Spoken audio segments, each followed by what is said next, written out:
십계명에 나타난 그리스도인의 정체성. 아멘. 하나님께서 우리가 하나님을 알 수 있도록 그렇게 방법을 주셨습니다. 그게 무엇이냐면 바로 하나님의 말씀입니다. 물론 하나님의 말씀으로만 하나님을 아는 것은 아닙니다. 하나님의 말씀을 기초로 하여서 우리가 기도하면서 하나님을 알아가기도 하고, 또 하나님께서 성령을 통해서 우리에게 계시해 주셔서 하나님을 알 수도 있죠. 근데 뭐 이런 방법이든 저런 방법이든 가장 기본적이고 가장 기둥이 되는 것은 하나님의 말씀입니다. 그래서 하나님의 말씀을 통해서 하나님은 자신을 사람들에게 계시해 주셨어요. 그래서 우리가 하나님의 말씀을 펼치고 또 하나님의 말씀을 읽거나 묵상하다가 또는 하나님의 말씀을 듣거나 배우다가 그렇게 하나님을 알 수가 있죠. 그래서 우리는 이렇게 하나님의 말씀을 통해서 하나님을 알게 되기도 하고 하나님을 만나기도 하고 또 하나님의 능력을 힘있게 되는 줄 믿습니다. 어떻게 하나님을 알 수 있나요? 어떻게 하나님의 능력으로 살아갈 수 있나요? 여러분, 하나님의 말씀을 통해서 알 수 있고 하나님의 말씀을 통해서 바로 하나님의 능력을 힘입고 살아갈 수가 있는 줄 믿습니다. 자, 그런데 하나님께서요, 이 하나님의 말씀을 통해서 하나님 자신만 계시해 주신 것이 아니라 사람이 어떤 존재인지 또 인생을 향한 하나님의 뜻과 계획에 대하여 또 그리스도인인 우리가 어떤 존재인지 또 우리의 모든 삶에 대한 것들도 하나님의 말씀을 통해서 우리에게 알려주신다는 것입니다. 그러니까 우리는 하나님을 알기 위해서만 하나님의 말씀을 듣고 보고 묵상하는 게 아니라 우리의 모든 삶을 위해서도 우리가 하나님의 말씀을 보고 배우고 듣고 믿는 것은 너무나도 필수적인 요건이 되어지는 것이죠. 그러므로 우리가 하나님의 말씀을 통해서 하나님을 경험하기도 하고 하나님을 만나기도 하지만 또 말씀을 통해서 우리의 정체성, 우리의 삶에 대한 답도 얻게 될 수가 있는 것입니다. 여러분, 사실 우리의 정체성이라든지 또 삶에 대한 해답을 얻는 일을 위해서 인류는 태초부터라고 말씀하기는 좀 그렇고요. 인류가 타락한 이후부터 모든 사람들은 여기에 대한 의문을 가지고 살아갑니다. 그래서 내가 어디로부터 왔고 무엇을 위해 왔으며 어디로 가는지, 여기 사실은 모든 사람들의 모든 인생들의 가장 근본적인 질문이기도 하고 의문이기도 하고 그 답을 찾기 위해서 사람들은 각자의 방식대로 그 길을 찾아가 보려고 하죠. 그런데 그 모든 인생들의 근본적인 해답이 어디에 있다고요? 네, 하나님의 말씀. 하나님께서 그것을 우리에게 말씀으로 가르쳐 주셨다는 것을 또 보여주셨다는 것을 깨달으시길 바랍니다. 여러분, 오늘 우리가 읽은 성경 말씀은 하나님께서 하나님의 백성들에게 주신 십계명의 내용입니다. 십계명이 구약 성경에 기록되어져 있고 또 율법의 범주에 들어가 있습니다. 그렇기 때문에 신약 시대를 살아가는 오늘 그리스도인들이 이 부분을 어쩌면 가볍게 여길 수도 있습니다. 그러나 여러분, 우리가 잊지 말아야 되는 게 있어요. 그게 뭐냐면 십계명을 주신 분이 누구십니까? 율법을 주신 분이 누구십니까? 네, 그리고 그 율법을 완성하신 예수 그리스도를 보내주신 분도 하나님이십니다. 동일하신 하나님이라는 것을 믿으시기를 축복합니다. 그래서 여러분, 십계명 또는 율법 그 자체만으로는 우리가 구원을 받을 수가 없습니다. 여러분 알고 계시나요? 네, 이스라엘 사람들, 유대인들은 지금도 뭐 예수님께서도 말씀을 하셨어요. 구원을 얻고자 성경을 펼치고 구원을 얻고자 율법을 펼치지만 율법 자체로는 구원을 받을 수 있어요, 없어요? 예, 구원을 받을 수가 없어요. 그래서 하나님의 온전한 뜻을 알 수도 없고 율법 자체만으로는 그 하나님의 뜻을 다 행할 수도 없고 하나님께서 우리에게 주신 그 사명을 다 감당할 수도 없기 때문에 하나님께서 우리로 구원받을 수 있고 주님께서 우리에게 살게 하신 모든 삶을 살 뿐만 아니라 하나님이 주신 모든 복을 다 누릴 수 있는 그런 은혜를 바로 예수 그리스도를 통해서 주셨음을 믿으시길 축복합니다. 그래서 율법이 할 수 없는 것을 예수 그리스도를 통해서 완성하셔서 우리는 지금 예수 그리스도를 믿고 거듭난 하나님의 자녀로서 하나님께서 우리에게 주신 모든 것들을 받았을 뿐만 아니라 모든 것들을 누릴 수 있고 또 주님께서 우리에게 살게 하신 능력의 삶을 온전하게 살아갈 수 있는 자들임을 믿으시기를 축복합니다. 그렇기 때문에 우리는 예수 그리스도를 통해서 또는 예수 그리스도의 안경을 통해서 우리가 하나님의 말씀을 볼 때, 특별히 오늘 이제 십계명이 본문이니까 이 십계명의 내용을 볼 때도 마찬가지로 그냥 십계명만 뚝 떼서 보는 것이 아니라 예수 그리스도를 통해서 보셔야 된다는 거예요. 예수 그리스도의 복음의 안경을 끼고 이 십계명을, 구약의 성경을 또는 율법을 바라보게 되면 우리는 그 안에서 하나님께서 우리에게 주신 이 계명의 본질이며 목적이며 의도를 깨달을 수가 있는 줄 믿습니다. 그래서 오늘 우리는 이 십계명을 통해서 그리스도인으로서의 우리의 정체성을 볼 수 있게 되는 겁니다. 여러분, 우리의 정체성이라는 것은요, 하나님과 우리와의 관계, 그리고 이 세상에서 우리가 그리스도인으로서 어떤 삶을 살아갈 수 있는지에 대한 내용들이 들어 있습니다. 바로 이 정체성이라는 이 말과 그 의미 안에 그것들이 들어 있는 거죠. 십계명은 내용적으로 분류를 하면 크게 두 가지로 나눕니다. 두 부분으로. 첫 부분이 1계명부터 4계명까지. 여기는 하나님과 우리의 관계를 다룹니다. 하나님이 어떤 분이며 또 하나님과 인간이 어떤 관계인지. 또 두 번째 부분은 5계명부터 10계명까지인데 그 하나님의 백성들이 이 땅에서 어떤 삶을 어떻게 살아가는지, 어떤 관계를 맺으며 어떻게 살아가는지에 대한 부분들을 말씀해 주고 있습니다. 오늘은 우리가 첫 번째 부분에 속한 내용 중에 1계명과 2계명만 우리가 좀 나눠보도록 하겠고요.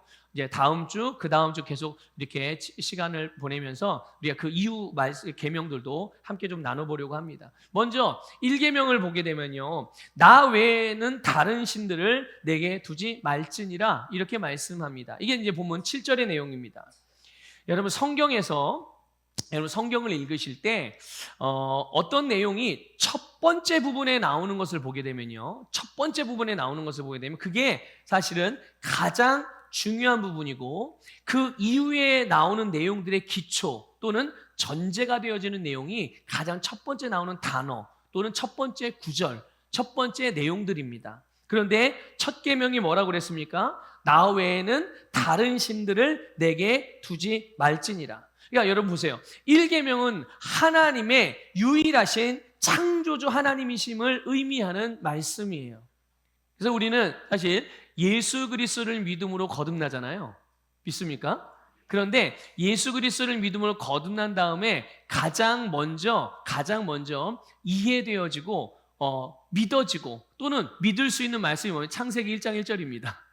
예. 근데 창세기 1장 1절에서 단추가 제대로 깨어지지 않으면 그 다음에 아무것도 정상적으로 이렇게 하나님의 말씀을 따라 기능할 수가 없어요. 태초에 하나님이 천지를 창조하셨습니다. 여러분 믿으십니까?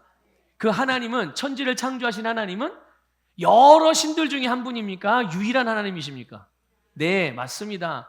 유일하신 하나님. 그 내용이 십계명의 첫 번째 계명이 의미하는 말씀이죠. 하나님께서 모든 만물을 창조하시고 마지막에 하나님의 형상과 모양으로 사람을 지으셨습니다. 그러니 만물도 하나님이 창조하시고 사람도 하나님이 창조하신 겁니다. 그러니까 이 세상에 하나님이 만들지 않으신 것들은 아무것도 없죠. 모든 것이 하나님으로부터 말미암았음을 믿으시길 바랍니다. 그리고 하나님께서 하나님의 형상과 모양대로 지음받은 사람에게 복을 주셨습니다. 또 다스리는 권세를 주셔서 하나님이 지으신 모든 만물을 다스리게 하셨습니다. 여러분 이거 다 알고 계시죠? 자, 그러면 여러분 그런 생각을 한번 해볼 필요가 있겠어요. 그게 뭐냐 하면 과연 하나님이 지으신 사람이 어떤 존재였길래 하나님이 지으신 모든 피조물들을 사람에게 맡겼는가? 혹시 그런 거 생각해 보신 적 있나요? 저도 이 말씀을 늘 보는 말씀이고 늘 묵상하는 말씀이기도 한데 처음 이런 성령의 그 계시가 있었어요. 도대체 하나님이 지은 사람이 어떤 존재였길래 하나님이 만드신 모든 것들을 하나님이 그 사람에게 다 맡겼냐는 거예요. 대단한 거예요? 시덥지 않은 거예요? 사람이란 존재가 엄청난 겁니다. 엄청난 거예요. 그러니까 하나님이 원래 지은 사람은 그렇게 대단한 존재. 근데 꼭 굳이 이런 식으로 따지지 않아도요, 사람이 그렇게 대단한 존재였다는 것을 인정할 수밖에 없는 것이 뭐냐면 하나님의 형상과 모양으로 지음받았잖아요.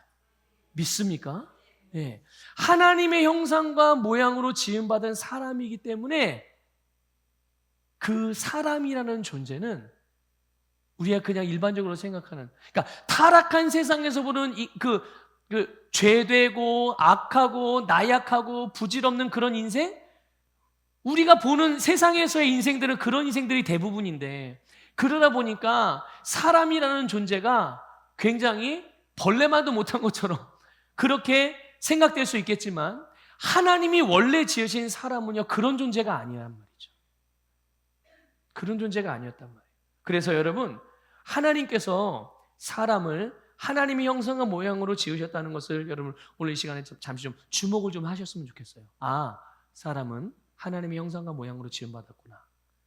내가 하나님의 형상과 모양으로, 지금 내 옆에 있는 분이 하나님의 형상과 모양으로 지음을 받았다는 것을 여러분 기억하시길 바랍니다. 여기서 우리는 사람의 존재와 사람이 하나님과 어떤 관계인지를 알 수가 있어요. 여러분, 하나님은 우리를 창조하신 창조주이십니다. 우리는 그분의 피조물입니다. 이것이 하나님과 우리의 관계예요. 믿습니까? 우리를 창조하신 하나님, 우리는 하나님을 지음받은 피조물. 하나님이 사람을 하나님의 형상과 모양으로 지으셨다는 것을 보면요, 하나님은 사람을 영적인 존재로 지으셨다는 뜻입니다. 믿습니까? 하나님은 사람을 영적인 존재로 지으셨습니다. 그렇기 때문에 영적인 존재인 사람은 하나님과 뗄래야 뗄 수가 있어요, 없어요? 절대로 뗄래야 뗄 수가 없습니다. 믿습니까? 그래서 영적인 존재인 사람은요, 이건 누구나 하여튼 사람이라고 불리는 모든 존재는 하나님과의 바른 관계 안에서만, 다시 말하면 사람이 하나님 안에 거하고 하나님이 그 사람 안에 거할 때만 가장 성공적이고 행복하고 능력 있고 영광스럽게 살아갈 수가 있습니다. 그리고 거기에 진정한 만족이 있을 수가 있는 거죠. 자, 그런데 안타까운 것은 우리가 잘 알듯이 아담과 하와가 범죄한 이후에 사람은 하나님과의 관계가 어떻게 됐습니까? 깨져버렸어요. 하나님 안에 거할 수도 없고 하나님도 사람 안에 들어와서 거하실 수도 없고, 다른 말로 표현하면 영적인 사망에 이르게 된 것입니다. 영적으로 죽은 상태가 된 거죠.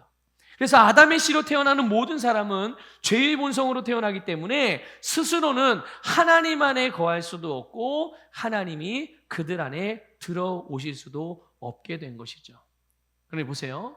하나님이 사람을 지으실 때 하나님의 형상과 모양대로 지으셨고 하나님이 우리의 창조주고 나는 하나님의 피조물인데 이제 하나님에게서 관계가 끊어져 버렸으니 하나님이 계셔야 될 우리의 심령 안에 자리가 비어지게 된 거예요. 거기를 하나님으로 채우지 않으면 사람은 그게 채워지기 전까지는 계속 끊임없는 불만족 그리고 갈망으로 살아갈 수밖에 없는 거죠. 그런데 안타깝게도 죄인인 모든 사람들은 스스로 그거를 깨달을 수 없으니 뭔가 허전하고 뭔가 공허하고 뭔가 의미가 있는 것 같은데 뭔가 진리가 있는 것 같은데 뭔가 새로운 것이 온전한 것이 나를 만족시켜줄 만한 뭔가가 있을 것 같은데 그게 무엇이지 하면서 그 자리를 다른 것들로 끊임없이 채워가게 되는 거예요. 그런데 여러분, 그게 다른 어떤 것으로도 그 자리를 대신할 수 있는 게 있겠습니까? 절대로 없어요. 그래서 그 누구도 삶에서 진정한 만족을 얻을 수가 없는 거죠.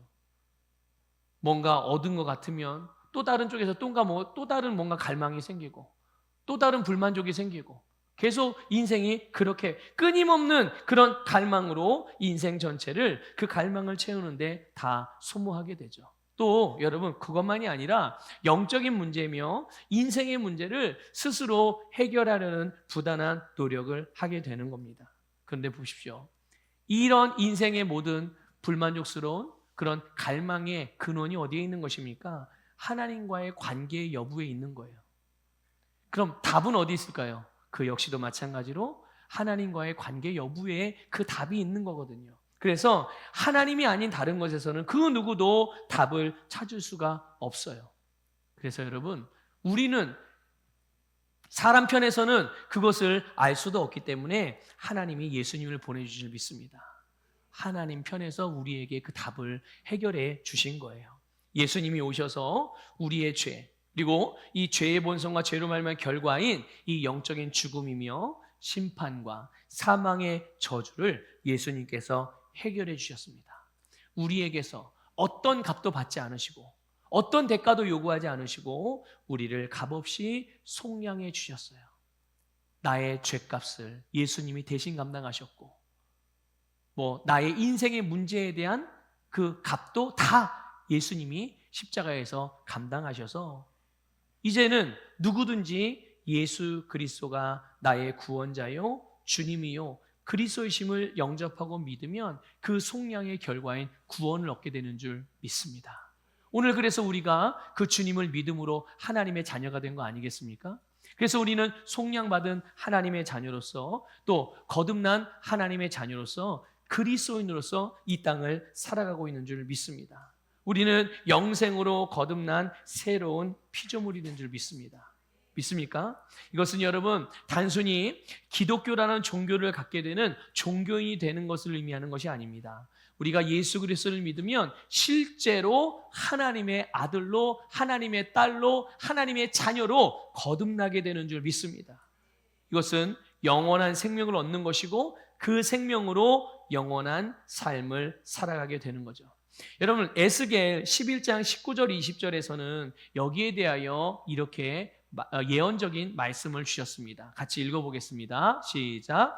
내가 그들에게 한 마음을 주고 그 속에 새 영을 주며 그 몸에서 돌 같은 마음을 제거하고 살처럼 부드러운 마음을 주어 내 율례를 따르며 내 규례를 지켜 행하게 하리니 그들은 내 백성이 되고 나는 그들의 하나님이 되리라. 아멘.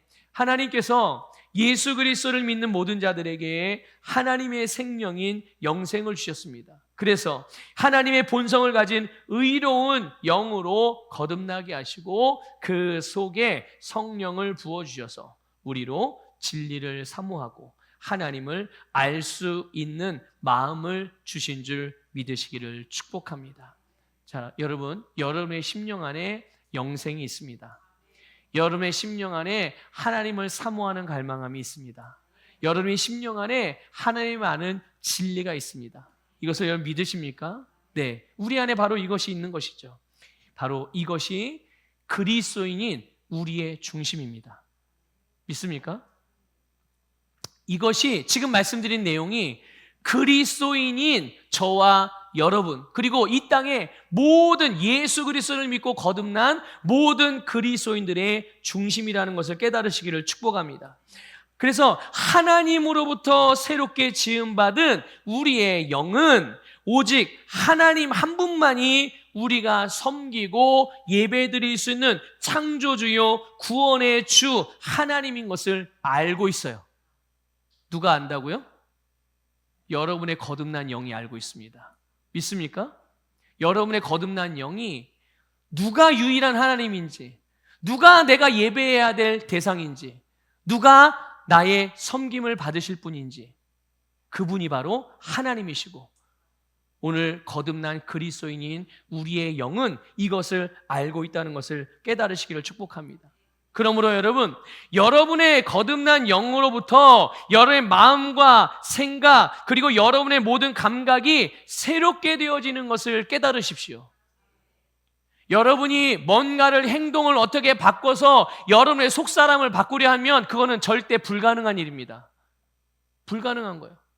여러분, 아주 단순하게 제가 늘 자주 설명을 드리잖아요. 강아지는 강아지의 생명으로 태어났기 때문에 개인 거예요. 맞죠? 강아지에게 사람처럼 행동하라고 훈련시켜요. 어느 정도는 사람 말 알아들을 수 있죠? 근데 이해하는 게 아닙니다. 훈련시켜 본능이 그렇게 하게 만드는 거죠. 어쨌든 강아지에게 사람처럼 행동하도록 훈련을 시켜요. 사람이 됩니까? 돼요? 흉내는 낼 수 있죠. 앉아, 그럼 앉을 수 있고, 일어나, 그럼 일어날 수 있죠. 근데 강아지는 강아지예요. 왜 강아지를 사람처럼 훈련을 시켜 10년, 20년, 30년까지 못 살죠, 강아지는. 네. 그렇게 태어나면서부터 죽을 때까지 사람처럼 행동하게 훈련을 시켜도 얘는 사람이 돼요, 못 돼요? 왜 못 되죠? 왜 못 되죠? 20년이나 훈련시키는데, 그런데 못 돼요? 될 수가 없죠. 왜 그렇습니까? 생명이 강아지이기 때문에 그래요. 생명의 종류가 다르기 때문에 그래요, 사람. 여러분, 하나님의 생명인 영생으로 거듭난 그리스도인이어야 그들의 삶이 달라질 수가 있는 것입니다. 행동을 바꾼다고 해서 죄인이 의인이 될 수는 없습니다. 믿습니까? 그래서 여러분, 오늘 내가 가진 생명이 어떤 생명인지를 아셔야 돼요. 내가 누구인지를 정확하게 아셔야 된다고요. 오늘 하나님께 주신 이 하나님의 백성들, 이스라엘 백성이 주신 이 십계명이 단순한 율법이 아니라 우리는 이 가운데서 우리의 정체성을 발견하는 거예요. 우리는 하나님의 형상과 모양대로 지음받은 하나님의 백성들임을 믿으시기를 주님의 이름으로 축복합니다. 그래서 우리는 이 거듭난 영으로부터, 내 속에 있는 것으로부터 내가 마음을 품고 내가 그것으로부터 생각을 하고 그것으로부터 나의 감각들이 반응할 수 있도록 그렇게 해나가는 것이 그리스도인들의 삶의 모습이어야 된다는 것을 깨달으시기를 축복합니다. 우리가 하나님의 자녀인데, 그리고 우리가 하나님으로부터 태어난 새로운 피조물인데, 하나님의 생명과 하나님의 의의 본성을 받았는데, 이것을 우리가 믿고, 여러분, 이것을 우리가 인식한다면 하나님 외에 다른 것들을 신으로 삼는다든지 아니면 다른 것들을 섬기며 살아갈 수가 있겠습니까? 그럴 수 없는 거예요. 그런데 그렇게 실제로 행동으로 나타나는 것들은 왜 그런 거겠습니까? 믿지 않는다든지 아니면 인식하고 살아가지 않기 때문에 그래요. 내가 누구인지에 대해서.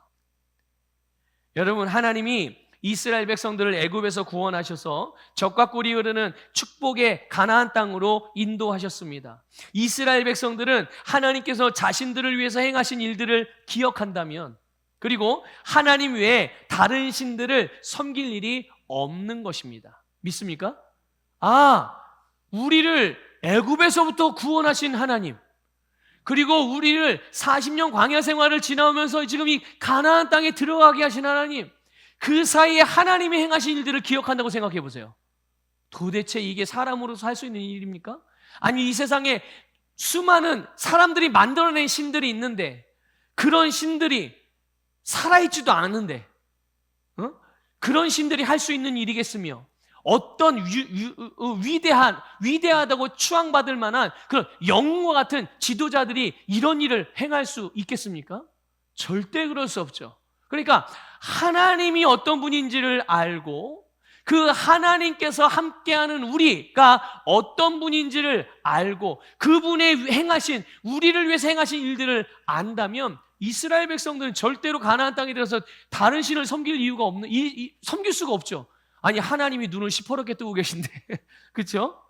하나님이 지금 너무나도 실제적으로 우리와 함께 계신데 어떻게 그분을 두고서 다른 데 눈을 돌릴 수가 있겠어요? 오직 하나님만을 예배할 수 있게 되는 것입니다. 오직 하나님만을 섬길 수 있게 돼요. 누가 시키지 않아도, 여러분, 누가 강요하지 않아도, 누가 강제하지 않아도 하나님의 존재와 하나님께서 우리를 위해서 행하신 일들을 기억하고 떠올리면, 인식하고 살아가기만 하면 여러분, 다른 것들에 눈을 돌릴 수가 없는 겁니다. 그리스도인인 우리를 위해서 예수님께서 행하신 일들을 기억하시기를 권면을 드려요. 여러분, 예수님이 여러분을 위해서, 나를 위해서 무슨 일을 하셨는지, 또 주님께서 이루신 일들과 주님께서 우리에게 주신 것들을 우리가 인식할 때 우리는 유일하신 하나님만 예배하고 하나님만 경외하는 것은 너무나도 자연스러운 우리의 영적인 삶이 되는 것입니다. 그래서 여러분의 중심, 여러분의 거듭난 영을 인식하시기를 축복합니다.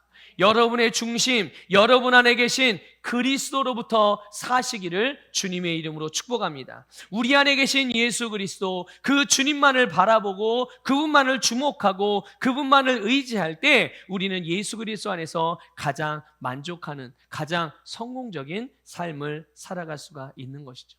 여러분, 가장 성공적인 삶이 뭡니까? 우리의 유일하신 아버지 하나님, 우리의 주인 되신 예수 그리스도께서 우리에게 살라고 하신 삶을 사는 것이 가장 성공적인 삶이죠. 여러분, 그런 삶을 살아가는 삶 속에서 우리는 진정한 평안과 만족을 누릴 수가 있는 것입니다. 여러분, 여러분의 심령으로부터 모든 것을 시작하시길 바랍니다. 뭔가 행동으로 잘 안 되는 것 같아도 그럴 때마다 돌아오셔야 돼요. 어디로요? 나는 왜 이렇게 행동이 안 바뀌지? 나는 왜 이렇게 하나님의 말씀을 실천을 잘 못하지? 이것에 주목하지 마시고 우선적으로 먼저 주목해야 되는 것이 뭐냐면 하나님께서 예수 그리스도를 통해서 우리에게 주신 생명과 그 생명으로 말미암아 거듭난 우리의 영의 정체성이에요. 여러분을 위해서 예수님께서 행하신 그 일들, 그것들을 여러분들 주목하시기를 주님의 이름으로 권면을 드립니다. 자, 두 번째 계명입니다. 8절부터 11절에 나와 있는 내용인데요. 너는 자기를 위하여 새긴 우상을 만들지 말고 라고 말씀합니다. 이스라엘 백성들이 이제 들어가게 되는 가나안에는 먼저 살고 있던 사람들이 있었습니다. 그렇죠? 그곳의 사람들은 각자가 자기의 신들을 가지고 살아가는 사람들이며 또 그 땅도 마찬가지로 하나님이 아닌 다른 신들을 섬기는 그러한 땅이란 말이죠. 하나님께서는 이제 하나님의 백성들에게 거기에서 그 땅과 그 땅에 속한 사람들처럼 그들이 살아가는 것처럼 자기를 위하여 우상을 만들지 말라 하나님의 백성들에게 말씀을 하신 것입니다. 명령을 하신 거죠. 그 사람들처럼 살아가지 말아라. 여러분, 이거는요, 우상을 만들지 말라는 단순히 금지 조항으로 주신 말씀이 아닙니다. 하나님께서 지으신 이 세상의 모든 만물들 가운데서 하나님의 백성들의 중심과 그리고 그들의 영적인 위치와 권세를 규정하신 말씀이란 말이에요. 그래요, 여러분, 이제 십계명을 여러분들이 보실 때 뭘 해라 마라 이렇게 율법으로 볼 것이 아니라 그 안에서 여러분이 복음의 안경, 예수 그리스도의 안경을 끼고서 이것을 통해 주님이 말씀하시고자 하는 본질이 무엇인지, 우리에게 계시하고자 하시는 내용들이 무엇인지를, 목적이 무엇인지를 거기에 초점을 맞추고 보시면 되겠어요. 자, 9절부터 10절에 보면 이스라엘 백성들 가운데 하나님을 미워하는 자와 사랑하는 자에 대하여 그들의 삶에서 어떤 결과를 얻게 되는지를 말씀해 주셨어요. 하나님을 미워하는 자들은 어떤 결과가 그들의 삶에서 경험하게 됩니까? 3, 4대까지 저주를 받고 또 3, 4대까지 고통스러운 삶을 경험하게 되는 것. 또 하나님을 사랑하는 자들에게는요, 천대까지 복을 얻게 되어지는 그런 삶의 열매가 나타난다는 것을 말씀해 주셨습니다. 여러분, 미워하는 것 또는 사랑하는 것, 이것은 다 우리의 마음에서부터 일어나는 일이에요. 그렇죠? 우리의 심령에서부터 일어나는 일입니다. 생각에서부터 일어나는 일이에요. 그래서 마음에 있는 그것이 또 그대로 행동의 열매로 나타나게 되는 거죠. 그렇게 본다면 우상을 만들거나 또는 우상을 섬기는 일, 다른 것으로 표현한다면, 다른 말로 표현한다면 하나님이 있어야 될 자리에 하나님이 아닌 다른 무언가를 자꾸만 가져다 놓는 이런 일들, 이것이 바로 중심에 하나님이 아닌 다른 것들을 더 사랑하거나 더 중요하게 여길 때 일어나게 되어지는 일들인 것을 깨달으시기를 바랍니다. 예수님이 말씀하셨어요. 마태복음 12장 35절 읽어보겠습니다. 시작. 선한 사람은 그 쌓은 선에서 선한 것을 내고 악한 사람은 그 쌓은 악에서 악한 것을 내느니라. 자, 먼저 제가 말씀드리기 전에 여러분에게 여쭤볼게요. 여러분은 선한 사람이에요? 악한 사람이에요? 확실하세요? 다시, 여러분은 선한 사람입니까? 악한 사람입니까? 예, 너무 당당해서 너무 당당해서. 그런데 이거보다 더 당당하셔야 됩니다. 지금보다. 왜냐하면 여러분은 선하신 분이니까요. 믿습니까? 왜 우리가 선하다고 말씀드리냐면 예수님이 말씀하신 선한 사람이 바로 오늘 우리와 같은 사람들이기 때문에 그래요. 그게 누구냐? 예수 그리스도를 믿고 하나님의 생명인 영생으로 거듭난 그리스도인이 선한 사람입니다. 그것이 성경에서 말하는 선한 사람인 거예요. 의인들이라는 것을 깨달으시기를 축복합니다. 성경은 그리스도인인 우리가 누구인지를 정확하게 말씀해 주고 있어요. 뭐 그리스도인인 우리에 대해서만입니까? 우리가 그리스도인이 되기 이전에 우리에 대해서도 말씀하고 계시죠. 예수 그리스도를 믿지 않았던 우리들은 성경이 뭐라고 말합니까? 죄인이며 악인이라고 말씀하고 있습니다. 그런데 예수 그리스도를 믿고 거듭난 그리스도인이 된 우리는요, 의인이라고 말씀하고 있습니다. 믿습니까? 하나님의 자녀라고 말씀하고 있어요. 우리는 하나님의 자녀이자 의인인 줄 믿습니다. 그리고 그런 하나님의 자녀이자 의인이 살아가는 삶이 곧 의의 삶인 것이죠. 여러분 자신을 선한 사람이라고 고백합니다. 여러분 자신을 예수 그리스도 안에서 의인이라고 고백합니다. 그러면 선한 사람이며 의인인 여러분이 살아가는 삶이 선한 삶이며 의의 삶인 것을 깨달으시기를 축복해요. 그런데 목사님, 저는 가만 보니까 내가 의인이라는 것은 알겠고 믿고 담대하게 말할 수 있는데 의의 삶을 살아가는 거는 좀 잘하지, 이렇게 생각되어지신 분이 있을 수도 있어요. 그럴 때 아까 조금 전에 먼저 권면드린 대로 의의 삶이 삶으로 내 행동을 잘 나타나지 않는다. 빨리 돌아오셔야 돼요. 어디로? 우리의 생각의 초점을 의의 본성을 가진 나의 거듭난 영으로. 거기서부터 맞아, 내가 의인이기 때문에 의의 삶을 살아가는 것이 마땅한 거지, 나를 통해서 의의 행동이 나타나는 게 마땅한 거지. 거기에 시작하면 성령께서 여러분으로 하여금 여러분의 행동도 역시 마찬가지로 의의 행동으로 날마다 새롭게 변화될 수 있도록 도우시고 인도하신다는 것을 믿으시기를 주님의 이름으로 축복합니다. 그러니까 의인인데 의의 삶을 살지 않거나 또는 그리스도인인데 자연인처럼 산다면 그것은 내가 누구인지를 모르기 때문이에요.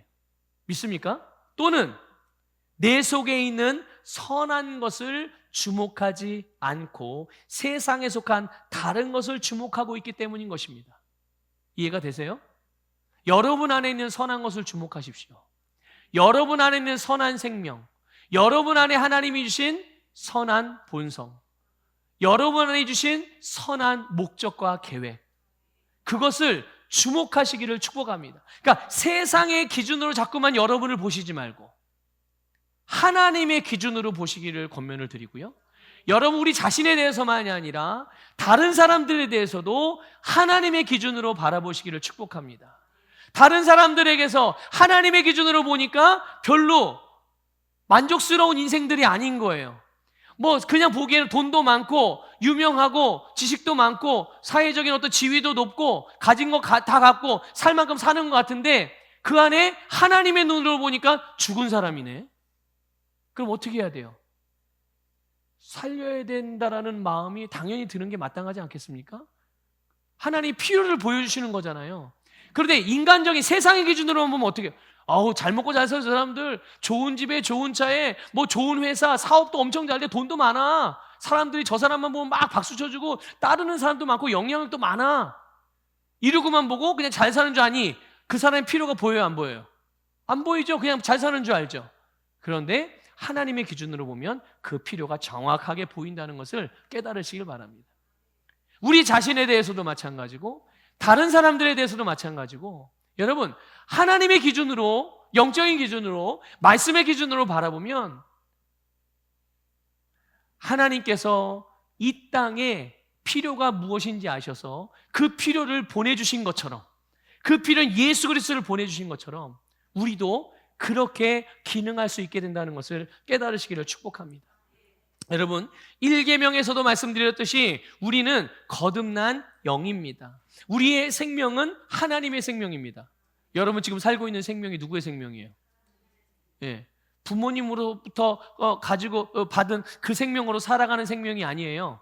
부모님으로부터 받아서 태어난 생명은 죄의 본성을 가진 생명이잖아요. 그것은 예수님이 십자가에서 달려 돌아가실 때 함께 처리되었고 우리는 그것을 믿음으로 받아들여서 그게 처리됐음을 믿으시길 축복합니다. 그럼 지금 우리가 살아가는 생명은 어떤 생명입니까? 네, 주님께서 주신 새로운 생명이며 영생이며 하나님의 생명입니다. 그래서 우리는 그 생명으로 살아가는 삶이니까 당연히 생명의 삶 아니겠어요? 여러분의 삶이 생명의 삶입니다. 우리의 삶은 또 영적인 삶이며 그래서 그리스도인 우리는 하나님만을 사랑하고 그 사랑으로 다른 사람들을 사랑하는 자로 살아가는 줄 믿습니다. 우리 안에 있는 이 선하신 하나님의 사랑이 바로 우리로 하여금 하나님을 경외하고 하나님만을 예배하고 하나님만을 따르는 행동으로 나타나게 한다는 것을 기억하시기를 축복합니다. 여러분 안에 있는 선하신 하나님의 사랑, 하나님이 여러분에게 부어주신 사랑을 주목해 보세요. 그 사랑이 여러분을 움직이는 힘입니다. 그 사랑이 바로 여러분을 살게 하는 원동력이 되어지고 그 사랑이 여러분이 하나님만을 섬기게 하는 그런 힘이 되어진다는 것을 깨달으시기를 축복합니다. 또 우리 안에 있는 이 선하신 하나님의 사랑이 우리로 다른 사람들을 향하여 그들을 복음으로 말씀으로 섬기는 행동으로 나타나게 하는 거죠. 여러분 안에 있는 여러분의 중심이 여러분의 삶이 되게 하시기를 축복합니다. 그러니까 여러분의 중심과 삶을 다른 것이라고 생각하지 마시고 하나님 나를 구원했지만 세상을 살아가면서 그렇게만 살아. 여러분 아니 그렇게 살라고 그러잖아요. 하나님이요. 하나님이 우리에게 할 수 없는 걸 하라고 하시는 무례한 분입니까? 그렇지 않아요. 우리로 하여금 이 땅에서 그래 살 수 있기 때문에 하나님이 우리에게 그렇게 살라고 말씀하시는 것입니다. 그러니 달라져야 되는 건 하나님이 달라져야 되는 게 아니라 우리가 달라져야 되는 거예요. 우리의 생각과 마음가짐과 태도가 달라져야 되는 것입니다. 주님이 나에게 뭐라고 이렇게 살아라 그러면 난 그렇게 살아갈 수 있는 사람인 거예요. 믿습니까? 그래서 우리는 우리의 속사람을 따라서 행하면 되는 것입니다. 우리의 심령을 따라서 살아가면 그래서 우리의 중심이 나의 삶이라고 말씀을 드릴 수가 있는 거예요. 8절에 보면요, 세상에 속한 사람들이요 자기들을 위해서 무슨 일을 하고 있는지를 보여주고 있어요. 하늘에 존재하는 것들, 땅에 존재하는 것들, 땅 아래 물속에 존재하는 것들을 다 형상화해가지고 그것들을 신으로 떠받들고 거기에다가 자기들이 원하는 것들을 이루어달라고 빌면서 스스로 그 우상들의 종의 위치에 들어가요. 자기를 글로 밀어넣는 겁니다. 그러나 여러분, 이 부분은 지난주에도 말씀드렸던 부분이에요. 세상의 만물은 하나님이 지으신 피조물들입니다. 믿습니까? 그리고 사람에게는 그것들을 다스리는 권세를 주셔서 그것을 다스리게 했다는 것을 깨달으십시오. 사람이 다른 피조물들의 다스림을 받는 것이 아니라 사람이 그 피조물들을 하나님의 목적과 하나님의 의도대로 다스리는 것이 하나님의 창조의 질서입니다. 왜 세상에서 사람들이 살기 힘들고 세상에 환경 단체들이나 이런 사람들은 막 자연 환경이 막 파괴된다고 막 그렇게 노래를 부르잖아요. 근데 이게 왜 그렇게 된 겁니까? 하나님이 만드신 창조의 질서를 깨뜨렸기 때문에 그런 거예요. 창조의 질서. 그 창조의 질서가 뭐라고요? 하나님께서 그것에 대하여 세우신 목적과 의도대로 사람들이 그것을 그렇게 다스리게 될 때, 그렇게 운영해 나갈 때, 그렇게 경영할 때 세상은 하나님의 목적대로 기능할 수가 있게 되는 것이죠. 그래서 여러분, 사람은 이 세상에 존재하는 어떤 것에도 종이 될 수 없다는 것을 깨달으시길 바랍니다. 사람은 절대로 종이 될 수 없는 존재. 하나님이 종으로 지으지 다스리는 자로 지으셨지 그렇게 만들지 않으셨단 말이죠. 그러나 여러분, 아담과 하와의 범죄 이후에 사람이요 이 사탄과 세상의 속임수에 속아왔다는 거예요. 사탄과 세상의 속임수. 어떤 속임수입니까?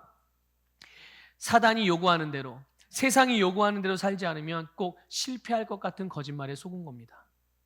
그리고 하나님이 할 수 있다고 말씀하시는데도 세상은 그건 인간으로서 불가능해 라고 말하기 때문에 하나님이 아무리 뭔가를 말씀하셔도 나는 할 수 없다는 생각을 갖게 되는 거죠. 계속 속는 겁니다. 그런데 안타깝게도요, 이렇게 타락한 인생은요, 타락한 인간은 이런 거짓말, 이런 속임수를요 분별할 능력도 없고 진리를 아는 지식도 없었기 때문에 계속 그렇게 살아갈 수밖에 없었던 거죠. 그래서 하나님이 말씀을 주신 겁니다. 그래서 하나님이 진리인 말씀으로써 당신을 계시하시고 우리에 대하여 계시해 주셔서 우리로 하여금 이 속임수에서 빠져나와서 원래 하나님이 우리의 인생을 만드신 목적대로 그 목적을 따라 살아갈 수 있게 해주신 줄 믿으시기를 축복합니다. 이제 우리는 예수 그리스도로 말미암아 더 이상 거짓말에 속지 않을 뿐만 아니라 진리를 알 수 있는 지혜를 얻게 되었고 이제 하나님께서 주신 모든 것들을 다스리는 권세가 회복되었음을 믿으시기를 축복합니다. 여러분 이 권세를 믿음으로 사용하십시오. 예수님이 우리에게 예수 이름을 사용할 수 있는 권세를 주셔서 이제 우리로 하여금 우리에게 주어진 모든 세상에서 예수님의 이름을 사용해서 다스리는 삶을 살게 해주셨습니다. 저와 여러분에게는 예수님의 이름이 있습니다. 믿습니까? 베드로도 그렇고 요한도 그렇고 성전 미문에 앉아서 구걸했던 그 안진뱅이 하반신 지체 장애자에게 말하잖아요. 나에게는 네가 원하는 금 없고 은 없지만 내게 있는 게 있다. 그게 바로 예수의 이름이다. 그 예수의 이름을 명하노니 일어나 걸어라. 그래 단순히 하루 한 끼 해결할 수 있는 도움이 아니라 아예 본인이 직접 그것들 생산해낼 수 있는 근본적인 치유와 구원을 베풀었다는 것을 깨달으시길 바라요. 동일한 이름이 우리에게 있습니다. 동일한 권세가 우리에게도 있습니다. 그 이름은 우리를 구원하는 이름입니다. 우리를 승리케 하는 이름입니다. 예수님과 같이 살게 하는 능력의 이름인 줄 믿습니다. 믿음으로 그 이름을 사용해서 주님께서 여러분에게 살게 하신 다스리는 왕의 삶을 살아가시기를 축복합니다. 우리의 주님이 예수님이십니다. 믿습니까? 여러분의 주님이 누구라고요? 네, 예수님이십니다. 모든 만물, 우리의 세상의 주인도 누구십니까? 예수님.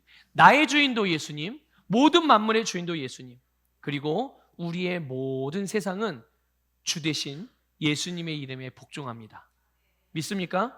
그래서 우리는 믿음으로 담대하게 예수 그리스도의 이름을 사용하여 예수님의 주되심, 예수 그리스도만이 우리의 또 우리의 세상의 주되심을 나타낼 수 있는 것입니다.